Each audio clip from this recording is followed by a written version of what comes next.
¿Qué rollo, mis hermanos? La semana pasada hice un video haciendo referencia al tipo de trabajo que hace esta señora y bueno, surgieron muchos comentarios, ¿no? Algunos católicos dándome la razón y bueno, no faltaron obviamente los comentarios de nuestros hermanos no católicos diciendo, pero se te ocurre atacar a una señora que es católica, cree y practica lo mismo que tú? Y bueno, me parece que es conveniente hacer una aclaración. ¿Qué tanto tiene que ver la fe católica con este tema del esoterismo, la brujería, la hechicería, entre otras cosas? Pues hoy un hermano católico le va a explicar a usted qué es lo que la Iglesia Católica enseña al respecto. Porque según pude darme cuenta, hablan de la Iglesia Católica, pero ni siquiera saben lo que la Iglesia enseña. Vamos para allá. Bueno, y como ustedes saben, la Iglesia Católica tenemos el Catecismo de la Iglesia Católica, que viene siendo como el manual en el cual nosotros basamos y la Iglesia nos explica, vaya, las doctrinas que practicamos. Y por si fuera poco, en el artículo 2110 nos habla del primer mandamiento. El primer mandamiento, cito, dice: mandamiento prohíbe honrar a los dioses distintos del único Señor que se ha revelado a su pueblo. Proscribe la superstición y la irreligión. La superstición representa en cierta manera una perversión por exceso. Mire, tiene mucho que ver con la religión, pero es una perversión. O sea, no es la manera correcta de practicarla por exceso de la religión. La religiosidad popular, triste y desgraciadamente, muchas veces cae en ese tema. La irreligión es un vicio opuesto por defecto a la virtud de la religión, es decir, no es compatible. La superstición es la desviación del sentimiento religioso y de las prácticas que imponen. Puede afectar también al culto que damos al verdadero Dios. Fíjese, por ejemplo, cuando se atribuye una importancia de algún modo mágica o ciertas prácticas, por otra parte, legítimas o necesarias, mire, esto es hasta para nosotros los católicos, gente que anda atribuyéndole milagros a las imágenes, a los santos. Ellos no hacen milagros, el único que hace milagros es Dios. Aquí nos corrige el Catecismo de la Iglesia Católica. Dice: atribuir su eficacia a la sola materialidad de las oraciones o de los signos sacramentales, prescindiendo de las disposiciones exteriores que exigen, es caer en superstición. Las imágenes, las figuras no hacen el milagro, es Dios quien hace el milagro. Interesante. La idolatría. El primer mandamiento condena el politeísmo, es decir, no existen muchos dioses, existe un único y verdadero Dios a quien tenemos que adorar y servir. Y esto lo condena el catecismo, dice: exige al hombre no creer en otros dioses que el Dios verdadero. Mire, para los que dicen que los católicos tenemos muchos dioses, el catecismo de la Iglesia Católica dice un solo Dios. La escritura recuerda constantemente este rechazo de los ídolos, entre paréntesis, que son falsos dioses. Dice: oro y plata, obra de las manos de los hombres, que tienen boca y no hablan, ojos y no ven. A veces nos citan mucho esos pasajes nuestros hermanos que no son católicos, como si nosotros no lo supiéramos.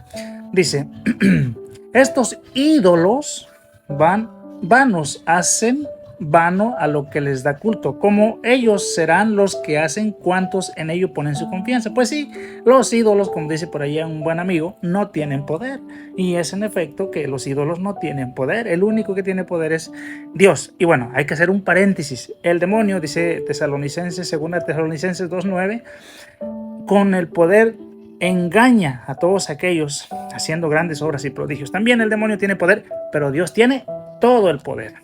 Ahora bien, la idolatría no se refiere solo a los cultos falsos del paganismo. Es una tentación constante de la fe. Consiste en divinizar lo que no es Dios. Mire, aquí podemos hacer un gran paréntesis.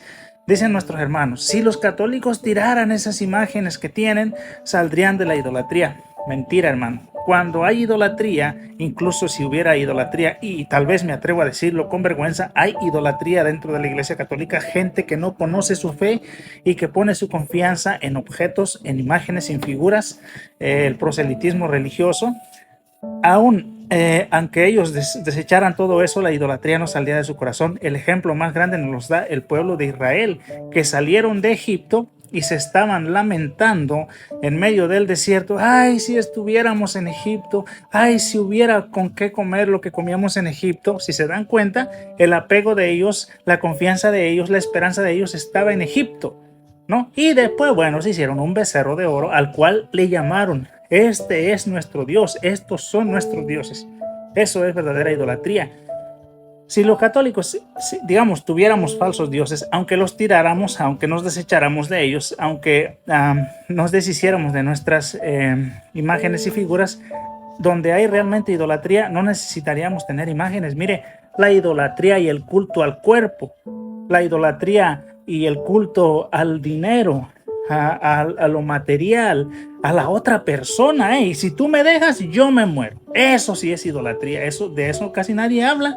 Solamente se enfocan en la idolatría, entre comillas, supuestamente de los católicos, pero ahí no hay idolatría, porque ningún católico preparado que conozca, viva, ama y defiende su fe, considera que una imagen, que una figura tiene poder y que son Dios. Hay idolatría desde el momento en que el hombre honra y reverencia a una criatura en lugar de Dios. Miren, ya lo decía yo, no necesariamente es tener una figura o una imagen, postrarse y, entre comillas, adorarle para vivir en idolatría. Ya lo decía yo, idolatría es al dinero, la idolatría al cuerpo que se da tanto, la idolatría a mí mismo. Vaya, si hiciéramos un examen en general, muchos, incluso cristianos, están en idolatría porque solamente yo y mi verdad y yo y mi Dios. Eso es idolatría. Pues bien, seguimos. Trátese de dioses o de demonios, paréntesis, por ejemplo, el satanismo, idolatría, el poder de placer de la raza de los antepasados, de estado del dinero, etc. No podéis servir a Dios y al dinero, dice Jesús.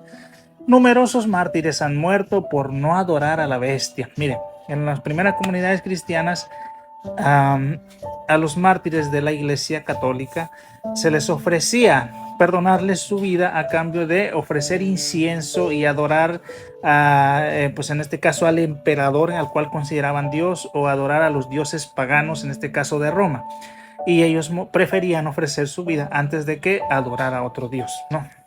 Aquí viene el núcleo y la parte fundamental de lo que quiero mostrarles. Todas las formas de adivinación deben rechazarse. Lo dice el Catecismo de la Iglesia Católica. Por lo tanto, eso de la adivinación, el esoterismo y todo ese rollo no tiene nada que ver con la fe católica. Dice, el recurso a Satán o a los demonios, la evocación de los muertos y otras prácticas que equivocadamente se supone desvelan el porvenir.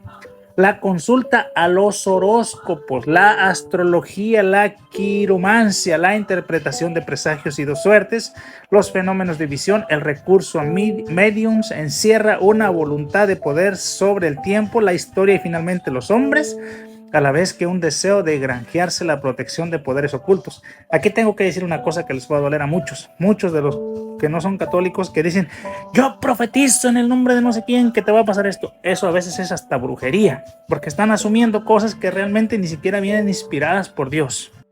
Todas las prácticas de magia o de hechicería mediante las que se pretende domesticar potencias ocultas para ponerlas a su servicio y obtener un poder sobrenatural sobre el prójimo, aunque sea para procurar la salud, son gravemente contrarias a la virtud de la religión. Son gravemente contrarias a la virtud de la religión. En conclusión, la brujería, el esoterismo, la hechicería, los horóscopos, la lectura de la mano, cualquier práctica de esas es contraria a la